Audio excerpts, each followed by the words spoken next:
না, বিষয়টা হচ্ছে মুখ্যমন্ত্রী হকার উচ্ছেদ বলেননি। তিনি বলেছেন যে হকার উচ্ছেদ বিষয়টাই অন্যরকম। তাদেরকে কোথাও একটা ব্যবস্থা করে দেওয়া হবে এবং তারপরেই সেই জায়গাগুলো ছেড়ে দিতে বলছেন, কারণ তাতে সাধারণ মানুষের রাস্তাঘাটে চলাফেরা করতে যে অসুবিধা হয় সেই অসুবিধা যাতে না হয়। আজকের কলকাতা শহর বিদেশের বা অন্যান্য উন্নত দেশের অন্যতম যে শহরগুলো, ভালো শহরগুলো, তার সঙ্গে কিন্তু একই আসনে থাকবে, কোনো কোনো ক্ষেত্রে তার থেকেও ভালো জায়গায় আছে। আমাদের নেত্রী বা আমাদের সর্বভারতীয় সাধারণ সম্পাদক 21শে জুলাইয়ের মঞ্চ থেকেও বলেছেন যে কেউ যদি অন্যায় করে তাহলে কাউকে রেয়াত করা হবে না, এবং এর বিভিন্ন উদাহরণ আমরা সাম্প্রতিককালে দেখেছি। তথা রেলমন্ত্রী, তিনি রেলমন্ত্রীর থেকে রেলমন্ত্রী হিসাবেই বেশি পরিচিত ভারতবর্ষের মানুষের কাছে। কোথাও অ্যাক্সিডেন্ট হলেই, দুর্ঘটনা হলেই তিনি আগে চলে যান, ক্যামেরাম্যানকে বলেন রেডি টেক অ্যাকশনস বলে তিনি শুরু করে দেন তার রিল বানানো। তাদের ইমিডিয়েট এই রেলমন্ত্রীর পদত্যাগ করা উচিত, ইমিডিয়েট নরেন্দ্র মোদীর পদত্যাগ করা উচিত। এই সরকার চলবে না, তারা জোর করে টানার চেষ্টা করছেন। দাদা, কয়েকদিন আগে মুখ্যমন্ত্রী মমতা বন্দ্যোপাধ্যায় নবান্ন থেকে বৈঠক করেছিলেন এবং হকার উচ্ছেদের নির্দেশ দিয়েছিলেন, এবং তারপর সেই নির্দেশের মোতাবেক আমরা দেখেছিলাম যে বহু জায়গায় হকার উচ্ছেদ হচ্ছিল।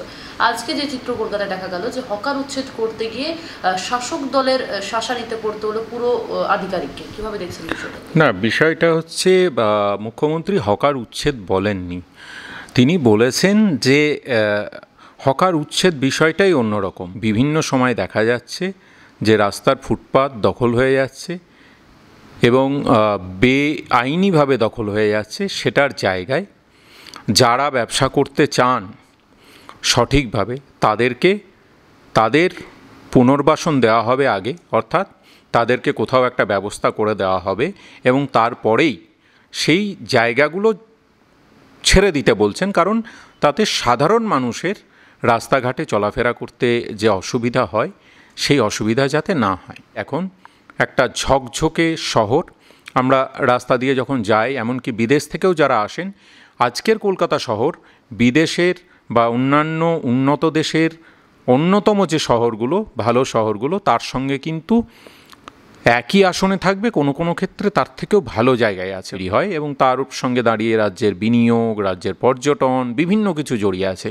তো সেই বিষয়টা গুরুত্বপূর্ণ, যেটা মাননীয় মুখ্যমন্ত্রী মমতা বন্দ্যোপাধ্যায় নজর দিয়েছিলেন ক্ষমতায় আসার পর থেকে, এবং আজকে একটা জায়গায় পৌঁছানো গেছে।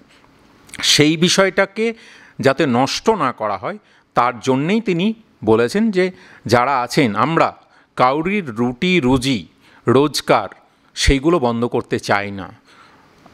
রাদার আমাদের মুখ্যমন্ত্রী, মানবিক মুখ্যমন্ত্রী সবসময়তেই প্রান্তিক মানুষের পাশে থাকার চেষ্টা করেছেন। এক্ষেত্রেও তাই। কোনো কোনো ক্ষেত্রে অতি উৎসাহী হয়ে বিভিন্ন জায়গায় বিভিন্ন লোকজন, বিভিন্ন স্তরের লোকজন হয়তো তার যে নির্দেশ সেটা ঠিকমতো বুঝতে না পেরে অন্যরকম ঘটনা ঘটিয়েছেন, কিন্তু তিনি পরিষ্কার করে দিয়েছেন যারা কাজ করবেন তাদের কাজ করার জায়গা করে দেওয়া হবে, এবং তারপরে রাস্তাগুলোর যে বিভিন্ন জায়গায় দখল হয়ে আছে সেই দখলগুলো যাতে বেআইনিভাবে না হয় সেই জায়গাটাও নজর রাখতে হবে। এবং দুর্ঘটনা ঘটতে পারে, দুর্ঘটনা ঘটলে সেটা আরও খারাপ পর্যায়ে পৌঁছাতে পারে, সেই জায়গাটা যাতে না থাকে তার জন্যেই তার এই নির্দেশ। আচ্ছা, এই যে শাসক দলের কর্মী হয়ে এইভাবে একজন পুরো আধিকারিকের ওপরে ঘটনা ঘটছে, তারা হামলা চালাচ্ছেন বা যাই করছেন, তো সেই জায়গায় তার একটা শাসক দলের কর্মীর তো করে একটা মানে কিছু তো ব্যবস্থা চাইছেন না। এই বিষয়টা নিশ্চিতভাবে খতিয়ে দেখা হচ্ছে যে কোন প্রেক্ষিতে কি ঘটনা ঘটেছিল, সেই পুরকর্মীর কি ভূমিকা ছিল, বা তথাকথিত আমাদের দলের সেই নেতার কি ভূমিকা ছিল, সেইটা খতিয়ে দেখেই নিশ্চিতভাবে ব্যবস্থা নেওয়া হবে। কেউই আইনের ঊর্ধ্বে নন। আমাদের নেত্রী বা আমাদের সর্বভারতীয় সাধারণ সম্পাদক 21শে জুলাইয়ের মঞ্চ থেকেও বলেছেন যে কেউ যদি অন্যায় করে তাহলে কাউকে রেয়াত করা হবে না, এবং এর বিভিন্ন উদাহরণ আমরা সাম্প্রতিককালে দেখেছি। সুতরাং পুরো ব্যাপারটাই তদন্ত করে দেখা হচ্ছে, যার দোষ থাকবে তাকে রেয়াত করা হবে না। আচ্ছা, আমরা প্রায় 1.5 মাস আগে দেখেছিলাম জলপাইগুড়ি রাঙ্গাপানিতে ট্রেন দুর্ঘটনা, আজকে আবারও সেই একই দৃশ্য দেখা গেল। না, আজকে কেন, গতকালকেই হয়েছে, অর্থাৎ পরশুদিন রাত্রিবেলায় হয়েছে, মানে গতকাল একদম ভোরবেলায় সেই নিয়েও হয়েছে। গত 7 দিনই এই নিয়ে 14টা দুর্ঘটনা হলো। রেলমন্ত্রী তথা রেলমন্ত্রী, তিনি রেলমন্ত্রীর থেকে রেলমন্ত্রী হিসাবেই বেশি পরিচিত ভারতবর্ষের মানুষের কাছে। কোথাও অ্যাক্সিডেন্ট হলেই, দুর্ঘটনা হলেই তিনি আগে চলে যান, ক্যামেরাম্যানকে বলেন রেডি টেক অ্যাকশনস বলে তিনি শুরু করে দেন তার রিল বানানো। ঠিক দায় এবং দায়বদ্ধতা থাকে মানুষের প্রতি, কারণ মানুষের ভোটে জিতে তিনি জনপ্রতিনিধি হয়েছেন। এই মোদি সরকারের আমলে সেই দায়বদ্ধতাটাই তারা ভুলে গেছেন।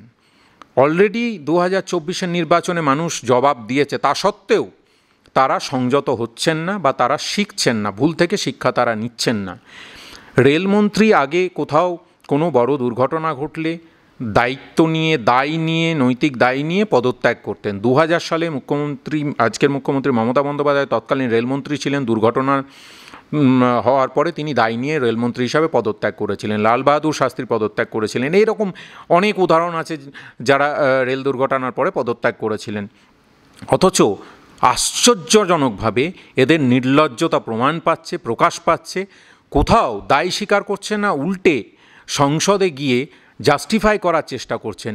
উনি রাজনৈতিকভাবে বিভিন্ন রাজ্যের যে আগামী নির্বাচন তার দায়িত্বে আছেন, বিজেপির পক্ষ থেকে থাকতেই পারেন, কিন্তু এই পার্ট টাইম রেলমন্ত্রীকে দিয়ে দেশের রেল ব্যবস্থা হচ্ছে লাইফলাইন, সেই লাইফলাইনকে ব্যাহত করার অধিকার ভারতবর্ষের 140 কোটি মানুষ নরেন্দ্র মোদী সরকারকে দেয়নি।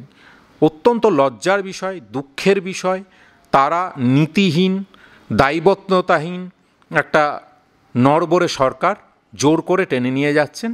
তাদের ইমিডিয়েট এই রেলমন্ত্রীর পদত্যাগ করা উচিত, ইমিডিয়েট নরেন্দ্র মোদীর পদত্যাগ করা উচিত। এই সরকার চলবে না, তারা জোর করে টানার চেষ্টা করছেন। যখন প্রতিনিয়ত সাধারণ মানুষের প্রাণহানি হচ্ছে, আজকের দিনে কেউ ট্রেনে চাপার আগে ভাবছেন ইন্স্যুরেন্সটা করিয়ে নেওয়া উচিত, কারণ তিনি আর ফিরবেন কি না তার কোনো গ্যারেন্টি নেই। সেই জায়গায় দাঁড়িয়ে নরেন্দ্র মোদী সরকার তারা স্বপ্ন দেখাচ্ছেন বন্দে ভারতের, তারা স্বপ্ন দেখাচ্ছেন বুলেট ট্রেনের। আমরা এই ধরনের উন্নয়নের বিরোধী নয়, কিন্তু যে স্বপ্ন তারা দেখাচ্ছেন তার কোনো ভিত্তি নেই। যে দেশের মানুষের নিত্য নৈমিত্তিক যাত্রার জন্য যে রেল, তার সুরক্ষা দিতে পারে না। প্রায় 3 লক্ষ ভ্যাকেন্সি পড়ে আছে এবং তার অধিকাংশই হচ্ছে সুরক্ষার সংক্রান্ত যে ভ্যাকেন্সি সেইগুলো। সেখানে প্রত্যেক দিন ট্রেন অ্যাক্সিডেন্ট হচ্ছে, হাজার হাজার মানুষ মারা গেছেন গত 5 বছরে। তারপরে তারা যেটা হবে না সেইটা নিয়ে হচ্ছে মাথা ঘামাচ্ছেন, কারণ তারা মনে করেন যে আসলে দেশটা হচ্ছে বড়লোকদের, দেশটা হচ্ছে যাদের পয়সা আছে তাদের, কিন্তু গরিব সাধারণ খেটে খাওয়া মধ্যবিত্ত মানুষ যারা দিন আনি দিন খাই করে চালান, যারাই দেশের বড় অংশের প্রতিনিধি, তাদের জীবনের দাম এই নরেন্দ্র মোদী সরকারের কাছে নেই, এই মোদী সরকারের কাছে নেই, বিজেপির কাছে নেই। তারা শুধুমাত্র বড় লোকদের পিছনে তেল লাগানোর জন্য ব্যস্ত হয়ে আছেন, কিন্তু আদতে সাধারণ মানুষের জীবনের কোনো মূল্য তাদের কাছে নেই। ঠিক এই পরিস্থিতিতে একটা কথা বারে বারে উঠে আসছে, যেখানে আমরা দেখতে সংসদ থেকে একেবারে সাংবাদিকদের মুখোমুখি হয়ে একটা শব্দ বারবার উঠে আসছে, বঙ্গভঙ্গ করার। কোথাও আমরা দেখছি রাজ্যের 2টি জেলা, পাশাপাশি বিহারের 3টি জেলা নিয়ে একটা কেন্দ্রশাসিত অঞ্চল করার জন্য দাবি উঠছে সংসদে। আবার কখনো দেখছি ওয়াকআউট হয়ে আসছে। আবার সেই নিয়ে শাসক দলের তরফ থেকে সোমবার একটা প্রস্তাব আনার সিদ্ধান্ত নেওয়া হচ্ছে, বিজেপিও সেখানে যোগদান করবে বা তারাও আলোচনায় থাকবে। কিভাবে দেখছেন এই বঙ্গভাগকে? প্রথম কথা হচ্ছে, বিজেপি ইতিহাস জানে না, ভারতবর্ষের সংগ্রামের ইতিহাস জানে না, কারণ তারা কোনোদিন কোনো সংগ্রামে যুক্ত ছিল না। তাদের পূর্বপুরুষরা ব্রিটিশদের হয়ে দালালি করত। তারা এই ভারতবর্ষের মর্ম কি বুঝবে? তারা ভারতের স্বাধীনতা আন্দোলনের মর্ম কি বুঝবে? তারা কিভাবে বুঝবে যে ভারতবর্ষের অসংখ্য মানুষের প্রাণের বলিদানের ফলে অর্জিত এই স্বাধীনতা? তাদেরকে বুঝতে হবে ভারতবর্ষের যে 2টি প্রদেশ স্বাধীনতা আন্দোলনে সবথেকে বেশি ভূমিকা নিয়েছিল, তার মধ্যে হচ্ছে পাঞ্জাব এবং বাংলা, অবিভক্ত বাংলা। এবং ব্রিটিশরা সেটা বুঝতে পেরেই ভারতবর্ষের মেরুদণ্ডকে ভেঙে দেওয়ার জন্য এই 2টো প্রদেশকে ভেঙে দেয়, এবং তার যে ক্ষত, সেই ক্ষত এখনও আমরা বয়ে নিয়ে চলেছি। আমরা জানি যে ভাইয়ের থেকে ভাইকে সরিয়ে নিলে কি জ্বালা বুকে নিয়ে চলতে হয়। এটা তো বিজেপি বুঝবে না, সেটাই স্বাভাবিক। তারা তো ইতিহাস জানে না, তারা ইতিহাস থেকে তৈরি হয়নি। কিন্তু অদ্ভুতভাবে এটা মাথায় রাখতে হবে যে বাংলা কাদের বাংলা? এই বাংলা নেতাজি সুভাষচন্দ্র বোসের বাংলা, এই বাংলা দেশবন্ধু চিত্তরঞ্জনের বাংলা, এই বাংলা প্রীতিলতা ওয়েদ্দেদারের বাংলা, এই বাংলা মাতঙ্গিনী হাজরার বাংলা। এবং আজকে এক মহিয়সী নারীর প্রয়াণ দিবস, বেলা বোস, না অঞ্জন দত্তের বেলা বোস নয়, ইনি হচ্ছেন বেলা বোস মিত্র, অর্থাৎ আমাদের বর্তমান যিনি ডক্টর অমিত মিত্র আছেন তার মা, শ্রদ্ধেয়া মা এবং নেতাজির ভাইজি। তিনি ওই বয়সে, একদম তরুণ বয়সে আজাদ হিন্দ ফৌজে কাজ করতেন, নিজেকে উৎসর্গ করে দিয়েছিলেন। তাদের বাংলা, সেই বাংলাকে ভাগ করার কথা তো দূরের কথা, যদি ভাবনা চিন্তাতেও আসে, বাংলার মানুষ তাদেরকে বুঝিয়ে দেবে আগামী দিনে কি হতে চলেছে। 1 ইঞ্চি জমিও ছাড়া হবে না বাংলা থেকে। বাংলার সংস্কৃতি, বাংলার ভৌগোলিক অবস্থান, বাংলার ঐতিহ্যের ওপর যদি বিজেপি আঘাত আনার চেষ্টা করে, তাহলে বাংলার 10 কোটি মানুষ বিজেপিকে বুঝিয়ে দেবে ভারতবর্ষ থেকে তাদেরকে উচ্ছেদ করবে। ব্রিটিশদেরকে একসময় ভারতবর্ষ থেকে তাড়িয়ে দেওয়া হয়েছিল, রাজনৈতিকভাবে বিজেপিকেও এই বাংলা তথা ভারতবর্ষ থেকেই চলে যেতে হবে। এটা যদি তারা করতে থাকে, তারা মূর্খের স্বর্গে বাস করছে। তারা ভাবছে বাংলা যেহেতু সভ্য ভদ্র জাতি, তার জন্য তারা তাদের দুর্বলতা ভাবছে। কিন্তু বাংলার যে স্বাধীনচেতা মনোভাব, বাংলার যে প্রগতিশীলতা, বাংলার যে বিপ্লবী চেতনা, সেটা বিজেপি জানে না। সেই জন্যেই বাংলার মাটি যে শক্ত ঘাঁটি, সেটা বিজেপির পক্ষে বোঝা সম্ভব হচ্ছে না। তারা সবে তো মৌচাকে ঢিলটা মারার চেষ্টা করছে। এর পরের ফল আগামী দিনে বিজেপির সেই সব নেতাকে দেখতে হবে। তারা আদৌ বাড়িতে থাকতে পারবেন কিনা বাংলার মানুষ যদি খেপে যায়, সেটা চিন্তার বিষয়। আচ্ছা, এই রাজ্যে রোহিঙ্গাদের অনুপ্রবেশ কিন্তু বাড়ছে, তার ফলে ডেমোক্রেসি চেঞ্জ হওয়ার বা পরিবর্তন হওয়ার একটা চিন্তা ভাবনা করছেন, মানে ভাবছেন এই বিজেপি থেকে শুরু করে নিশিকান্ত দুবে যে তথ্যটা তুলেছিলেন। এই দুবে টুবে চৌবে এরা কি বলেন আমি তার খুব একটা গুরুত্ব দিই না। কিন্তু প্রথম কথা হচ্ছে, কি বলবো, ব্যক্তিগত আক্রমণ আমি রাজনৈতিকভাবে পছন্দ করি না, করিও না। কিন্তু আমার মনে হয় যে এদের মধ্যে কতটা অশিক্ষা থাকলে এই ধরনের কথা বলতে পারেন। রোহিঙ্গা ঢুকছে না কারা ঢুকছে, কিভাবে ঢুকছে? তারা তো অন্য দেশ থেকে ঢুকছে। প্রথম কথা, দেশের সুরক্ষা মানে সীমান্ত সুরক্ষার দায়িত্বে থাকে বিএসএফ। বিএসএফ কার অধীনস্থ? দেশের গৃহমন্ত্রীর, অর্থাৎ স্বরাষ্ট্রমন্ত্রীর। তার অধীনস্থ সংস্থা কেন্দ্রের সরকারে কে আছে? বিজেপি। তাহলে বিজেপি ঢুকতে দিচ্ছে। এটা বিজেপির নির্দিষ্টভাবে চক্রান্ত যে তারা বাইরের লোককে ঢুকতে দিচ্ছে। অথচ সরকারি খাতায় বলছে গত 1 বছরে মোটে 27 জনের অনুপ্রবেশ ঘটেছে। তাহলে এই লাখে লাখে হাজারে হাজারের ভূত বিজেপি দেখছে কেন? আসলে বিজেপি বাংলার মাটি চেনে না। তারা রাজনৈতিকভাবে যত জমি হারাচ্ছে, তত মেরুকরণের রাজনীতি করে টিকে থাকার চেষ্টা করছে। আরে এই বাংলা হচ্ছে চৈতন্য মহাপ্রভু লালন ফকিরের বাংলায়, এই বাংলা রবীন্দ্রনাথ নজরুলের বাংলা। এখানে ওইসব বলে লাভ আছে? এখানে ওরা চিরতরে বিলীন হয়ে যাবে। কারণ রোহিঙ্গা টোহিঙ্গা কোনো ফ্যাক্টরি নেই। কে রোহিঙ্গা, কোথাকার রোহিঙ্গা, কীভাবে আসছে, আমরাও তো জানতে চাই। নির্দিষ্টভাবে আমি একদম ধরে বলছি, মুসলিমদের কথা বলছেন। তারা এই মুসলিম ভীতি দিয়েই তো রাজনীতিটা করেন, তারা মনুবাদী রাজনীতি করেন। কিন্তু বাংলা হচ্ছে বহুত্ববাদের বাংলা, ভারতবর্ষ বহুত্ববাদের ভারতবর্ষ। এখানে সর্বধর্ম সমন্বয়ের কথা বলি আমরা, বাবা সাহেব আম্বেদকরের রচিত সংবিধান মেনে চলি। সেখানে এই ধরনের অর্বাচীনদের যে কথাবার্তা, সেই কথাবার্তার কোনো ভিত্তি নেই, রাজনৈতিক ভিত্তি নেই। তারা চিৎকার করছেন, করতে থাকুন। দেশ এগিয়ে চলবে, রাজ্য এগিয়ে চলবে।